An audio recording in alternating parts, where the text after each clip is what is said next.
ఈనాటి కోటి దీపోత్సవంలో భక్తుల్ని అనుగ్రహించేందుకు విచ్చేశారు శ్రీశైలంలోని సూర్య మహాసింహాసన జగద్గురు పీఠం పీఠాధీశ్వరులు శ్రీ శ్రీ శ్రీ చెన్న సిద్ధరామ పండితారాధ్య స్వామివారు. వారికి మీ అందరి తరపున భక్తిపూర్వక స్వాగతం పలుకుతున్నాం. అలాగే ఏర్పేడు వ్యాసాశ్రమ పీఠాధీశ్వరులు శ్రీ పరిపూర్ణానందగిరి స్వామివారు వేంచేశారు. వారికి కూడా మీ అందరి తరపున భక్తిపూర్వక స్వాగతం పలుకుతున్నాం. माननीय केंद्रीय रक्षा मंत्री श्री राजनाथ सिंह जी का सम्मानजनक स्वागत है, जिन्होंने हमारा निमंत्रण स्वीकार किया और यहाँ आए. माननीय महोदय, आपको भक्ति टीवी कोटि दीपोत्सव मंच द्वारा भक्तिपूर्वक स्वागत है. माननीय केंद्रीय रक्षा मंत्री श्री राजनाथ सिंह जी महान शाही राजनीतिज्ञ, देश की राजनीति में अजातशत्रु है. 5 दशकों से अधिक समय से भाजपा के साथ है. कठिन समय में भी पार्टी के रहकर जननेता बन गए. रक्षा के क्षेत्र में क्रांतिकारी परिवर्तन लाए. आरएसएस से रक्षा मंत्री तक आपका प्रस्थान प्रेरणादायक है. इतना व्यस्त अनुसूची के बावजूद भक्ति टीवी कोटि दीपोत्सव के लिए आना आनंददायक है. आपको भक्ति टीवी कोटि दीपोत्सव मंच के माध्यम से भक्तिपूर्वक स्वागत है. కమల దళానికి కథన కుతూహలం నేర్పిన యోధులు, వాజ్పేయి అద్వానీల వారసత్వాన్ని పుణికిపుచ్చుకుని శ్రీమాన్ నరేంద్ర మోడీకి బాసటగా నిలిచిన స్నేహశీలి, రక్షణ రంగాన్ని ప్రపంచంలో మేటిగా నిలిపిన చైతన్యశీలి, భారతదేశ సర్వసైన్యానికి అమాత్యులు, కేంద్ర రక్షణ శాఖ మంత్రి గౌరవనీయులు శ్రీ రాజ్నాథ్ సింగ్ గారు ఈనాటి కోటి దీపోత్సవానికి ముఖ్య అతిథిగా విచ్చేశారు. 5 దశాబ్దాలకు పైగా బీజేపీతో ఆత్మీయ అనుబంధం, అంతేకాదు ఆర్ఎస్ఎస్ కార్యకర్తగా, గతంలో యూపీ ముఖ్యమంత్రిగా, ప్రస్తుతం రక్షణ శాఖ మంత్రి వరకు ఆయన ప్రస్థానం ఎంతో స్ఫూర్తిదాయకం. బిజీ షెడ్యూల్ ఉన్నప్పటికీ మా ఆహ్వానాన్ని మన్నించి ఈనాటి కోటి దీపోత్సవానికి ముఖ్య అతిథిగా విచ్చేసినందుకు ఒక్కసారి కరతాళ ధ్వనుల ద్వారా మన ఆనందాన్ని తెలియజేస్తూ వారికి సాదర స్వాగతం పలుకుదాం. ఈనాటి కార్యక్రమానికి విచ్చేశారు కేంద్ర గనుల శాఖ మంత్రి గౌరవనీయులు శ్రీ జి కిషన్ రెడ్డి గారు. వారికి కూడా కోటి దీపోత్సవానికి ఆత్మీయ హితవరిగా ప్రతి సంవత్సరం ఇక్కడికి విచ్చేస్తూ సహకారాన్ని అందిస్తూ ఉన్నారు. వారికి కూడా కరతాళ ధ్వనుల ద్వారా మనందరం కూడా సాదర స్వాగతం పలుకుదాం. हम माननीय केंद्रीय रक्षा मंत्री श्री राजनाथ सिंह जी से अनुरोध करते हैं कि वे आज के कोटि दीपोत्सव के बारे में एक आध्यात्मिक संदेश दें. Shri Narendra Chowdary garu, chairman NTV Bhakti TV, Shri G Kishan Reddy garu, honourable minister of coal and mines, government of India, Shrimati Ramadevi garu, director Rachana television private limited, Sushri Rachana garu, director RTPL, Shri Rajasekhar garu, CEO NTV, Shri Raghu Babu garu, director, and my brothers and sisters present at this Deepotsavam. देवियों व सज्जनों, कोटि दीपोत्सव के इस महत्वपूर्ण आयोजन पर आप सभी के बीच आकर मुझे बेहद प्रसन्नता है. इस आयोजन के लिए जब मैं दिल्ली में मुझसे रचना चौधरी जी मिली थी तो मुझे इस आयोजन की भव्यता की ऐसी कल्पना नहीं थी जैसा मैं दृश्य इस समय अपनी आंखों के सामने देख रहा हूँ. मगर जो यह दृश्य मैं देख रहा हूँ, मैं कह सकता हूँ यह अद्भुत है और किसी भक्ति के कार्यक्रम में ऐसा दृश्य अभी तक मैंने नहीं देखा था. पहली बार अपनी आंखों से मैं देख रहा हूँ. मैं भक्ति टीवी और एनटीवी को इस भव्य और पवित्र आयोजन के लिए अपनी तरफ से हार्दिक बधाई देता हूँ. देवियों व सज्जनों, हमारी संस्कृति में दीपक का बहुत बड़ा स्थान है. हमारे लिए दीपक सिर्फ अंधकार को नष्ट ही नहीं करता है, बल्कि वह हमें कई सारे दूसरे संदेश भी देता है. आज जब हम सब इस भव्य आयोजन के साक्षी बन रहे हैं तो हमें इस तरह के आयोजनों के महत्व को भी समझने की आवश्यकता है. आखिर ऐसे आयोजन हमें क्यों और क्या मैसेज देते हैं, इस पर हमें विचार करने की आवश्यकता है. क्या ऐसे कार्यक्रम सिर्फ दीप जलाने तक सीमित हैं या यह बड़ी संख्या में लोगों को इकट्ठे करने तक ही सीमित हैं, या फिर ऐसे आयोजन इन सबसे इतर भी हैं, हमें जीवन के कुछ संदेश भी देते हैं. मैं समझता हूं कि ऐसे आयोजनों का महत्व सिर्फ लोगों के एकत्र होने भर का या दीप जलाने भर का ही नहीं होता है। इस तरह के आयोजन हमें कई सारे संदेश देते हैं। मेरी समझ में ऐसे आयोजन हमें 3 महत्वपूर्ण संदेश देते हैं। जो पहला महत्वपूर्ण संदेश मैं समझता हूं देवियों व सज्जनों, वह है एकता का, यूनिटी का मैसेज ऐसे कार्यक्रमों से मिलता है। आप देखिए, यदि कोई व्यक्ति अकेले अपने दम पर प्रयास करता है तो स्वाभाविक है कि उसके इफर्ट्स का प्रभाव जितना होना चाहिए उतना नहीं होता है, बल्कि कम होता है। लेकिन यदि कई सारे व्यक्ति मिलकर प्रयास करते हैं तो लक्ष्यों को प्राप्त करना यह ज़्यादा आसान होता है। और ये दीपक हमें इस बात का संदेश दे रहे हैं कि समाज में एकता बनाए रखना आज हमारी सबसे बड़ी ज़रूरत है। हमें एक रहना होगा। जब हम एक होकर काम करेंगे तो हम इन दीपकों की तरह हमारा भी प्रकाश सारे विश्व में फैलेगा। और यदि हम एक नहीं रहे तो हमारे सामने जो चुनौतियां आने वाली हैं हम उनका सामना नहीं कर पाएंगे। आप इतिहास उठाकर देख लीजिए, जब जब हम बटे हैं तब तब हम हारे हैं, तब तब हमें पीछे होना पड़ा है। जब जब हमारी एकता कमज़ोर हुई है तब तब आक्रमणकारियों ने हमारी सभ्यता को, हमारी संस्कृति को नष्ट करने का पूरा प्रयास किया है। इसलिए हमें इतिहास से सीखते हुए और इस दीपोत्सव से सीख लेते हुए इस बात का हमें प्रण लेना है कि हम हमेशा एक रहेंगे। बांटने वाले लोग बहुत तरीके से आपको बांटने का प्रयास करेंगे। कोई आपको अलग अलग धर्मों में बांटेगा, कोई आपको अलग अलग जातियों में बांटेगा, कोई आपको अलग अलग संप्रदायों में बांटेगा, लेकिन आपको बंटना नहीं है। आपको न बंटना है न आपको बांटना है। पूरे देश को एक साथ रहना है और एकजुट रहना है। इस संकल्प को लेने की आवश्यकता है। हम विभाजन से बचेंगे तो विकास की ओर बढ़ेंगे और एक विकसित एवं सशक्त भारत का हम निर्माण करेंगे। हमारे शास्त्रों में भी लिखा गया है, ऐक्यम बलम समाजस्य तद्भावे स दुर्बल, अर्थात एकता समाज का बल है। और जो समाज यूनाइटेड नहीं होता है वह समाज स्वाभाविक रूप से दुर्बल हो जाता है, कमज़ोर हो जाता है।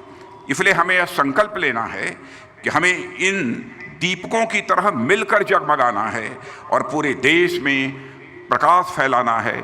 देश में ही नहीं बल्कि पूरे विश्व में हमको प्रकाश फैलाना है, क्योंकि पूरे विश्व में अकेला देश यह भारत है जिस भारत देश के रहने वाले ऋषियों और मनीषियों ने केवल भारत की सीमा में रहने वाले लोगों को अपने परिवार का सदस्य नहीं माना है, बल्कि पूरे विश्व की धरा पर रहने वाले लोगों को अपने परिवार का सदस्य मानते हुए वसुधैव कुटुंबकम, the whole world is a family, यह में से सारे विश्व को देने वाला कोई देश है तो हमारा और आपका देश यह भारत है। साथियों, ऐसे आयोजनों का जो दूसरा संदेश मुझे लगता है वह है हमारे भीतर एक उत्साह का, उमंग का संचार। कोटि दीपोत्सव जैसे महोत्सव हमारे अंदर उत्साह का संचार भी करते हैं। किसी भी देश या समाज की प्रगति के लिए एकता के साथ साथ उत्साह का भी, इंथुजियाज्म का भी यह होना बहुत ज़रूरी है। और भले ही बहुत हमारी और आपके बीच, सभी के बीच एकता हो, पर किसी कार्य के प्रति, किसी लक्ष्य के प्रति यदि लोगों में उत्साह नहीं है तो ऐसी एकता का भी कोई खास महत्व नहीं रह जाता है। आज का यह जो आयोजन है यह हम भारतीयों के उत्साह का प्रतीक है। ये उत्साह हमें जीवन में कभी हारने नहीं देगा। ये उत्साह हमें मुश्किल से मुश्किल समय में भी हिम्मत देगा, साहस देगा। आप सबको याद होगा कि कोरोना के समय कोरोना वॉरियर्स का उत्साह बढ़ाने के लिए हमारे प्रधानमंत्री श्री नरेंद्र मोदी जी ने पूरे देश से दीपक जलाने की अपील की थी।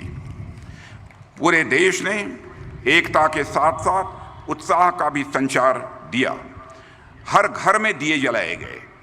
इससे कोरोना वॉरियर्स को हिम्मत मिली, जिसका परिणाम यह हुआ कि उस मुश्किल घड़ी में भी भारत किसी भी सूरत में कमज़ोर नहीं पड़ा। इसलिए मुझे ऐसा लगता है कि देशवासियों में एकता के साथ साथ उत्साह का संचार करने के लिए कोटि दीपोत्सवम जैसे आयोजन बहुत ही प्रभावी सिद्ध होते हैं। मेरा ऐसा मानना है, इसलिए मैं श्री नरेंद्र चौधरी गारू और उनकी पूरी यन टीवी और भक्ति टीवी को इस विशेष कार्यक्रम के लिए अपनी तरफ से हार्दिक बधाई देता हूं। देवियों सज्जनों, पूरे देश ने एकता के साथ साथ उत्साह का भी परिचय दिया है। हर घर में दिए जलाए गए। इससे कोरोना वायरस को हिम्मत मिली, जिसका परिणाम यह हुआ उस मुश्किल घड़ी में भी भारत कमजोर नहीं पड़ा। इसलिए मुझे ऐसा लगता है कि देशवासियों में एकता के साथ साथ उत्साह का संचार करने के लिए कोटि दीपोत्सव जैसे आयोजन बहुत ही प्रभावी सिद्ध हुए हैं। इनके माध्यम से पूरा देश एक नई ऊर्जा के साथ, एक नए जज्बे के साथ अपने सपनों को पूरा करने के लिए या आगे बढ़ेगा, ऐसा मेरा पक्का विश्वास है।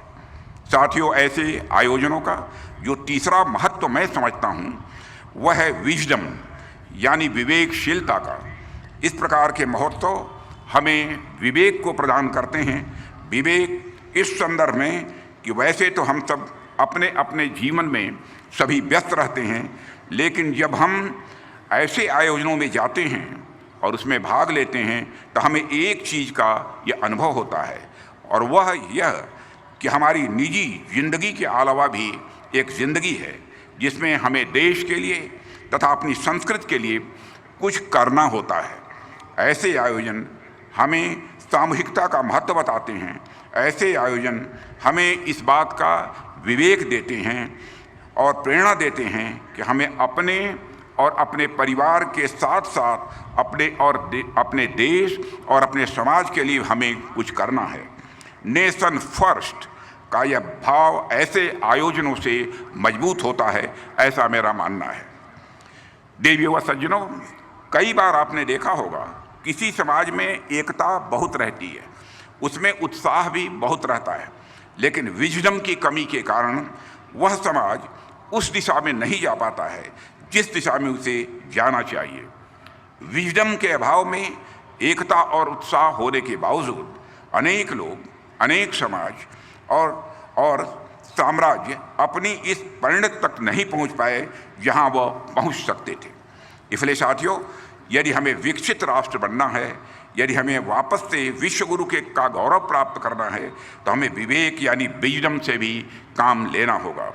एकता और उत्साह के साथ साथ ऐसे आयोजन नागरिकों को विवेकशील भी बनाते हैं, ऐसा मेरा विश्वास है। इसके लिए मैं पुनः यन टीवी और भक्ति टीवी को तथा विशेष रूप से नरेंद्र चौधरी गारू एवं सुश्री रचना चौधरी को बधाई देता हूं कि उन्होंने ऐसे उत्सव का आयोजन किया है। देवियों और सज्जनों, कोटि दीपोत्सव निश्चित रूप से सभी भारतवासियों में, विशेषकर युवाओं में एकता, उत्साह और विवेक का संचार करेगा, ऐसा मेरा विश्वास है।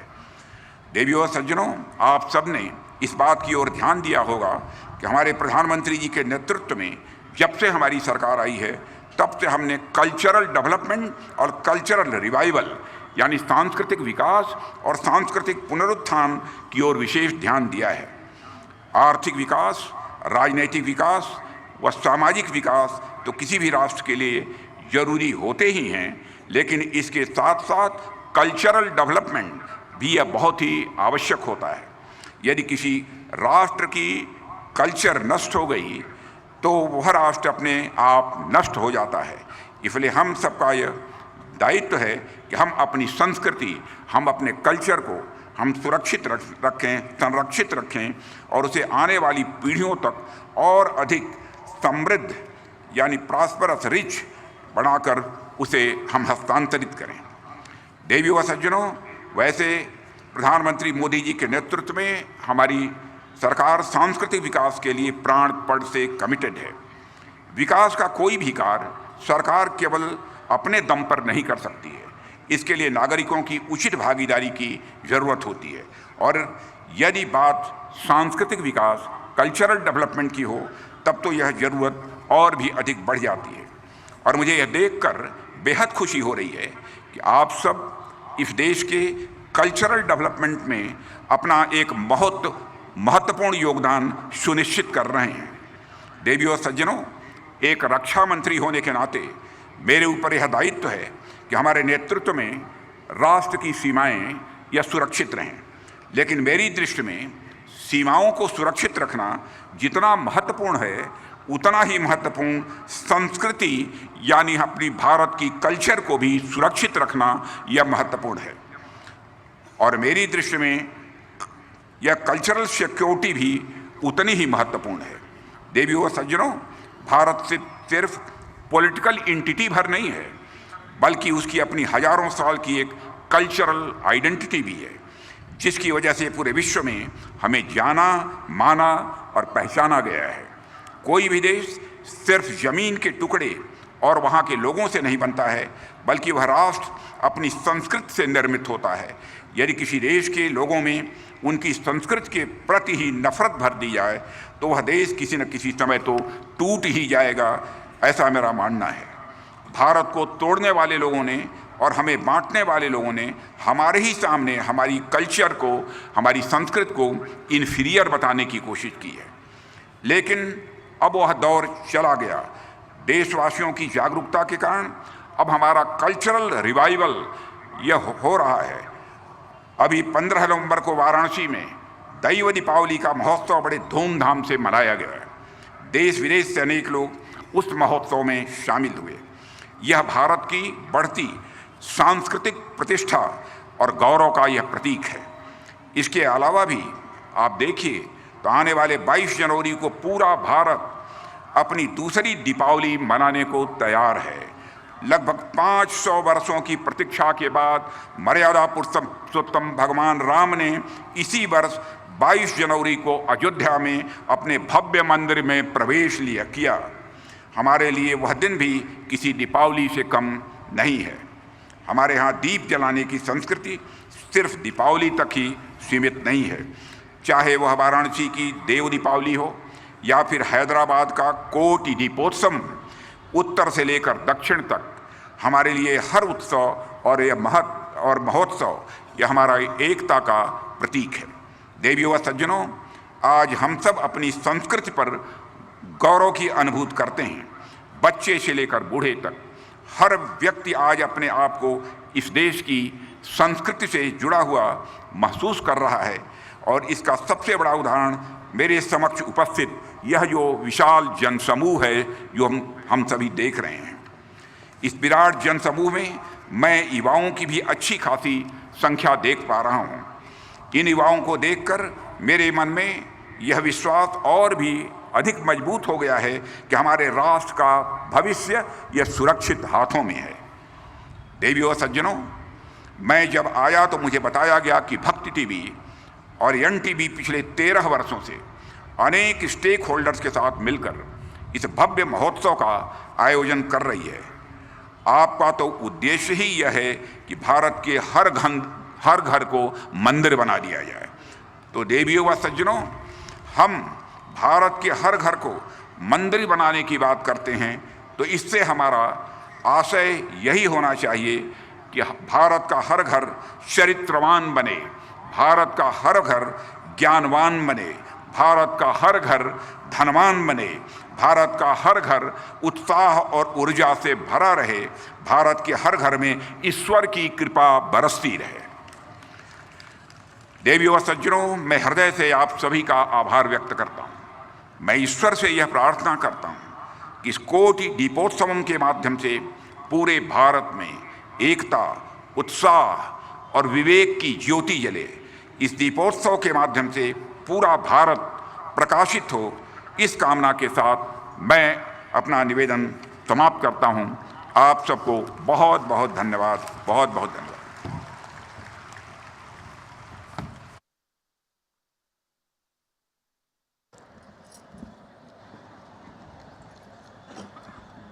माननीय केंद्रीय रक्षा मंत्री जी, we know the time is so important of yours, but giving your valuable time on this event is unconditional. Thanks a lot for your presence, sir.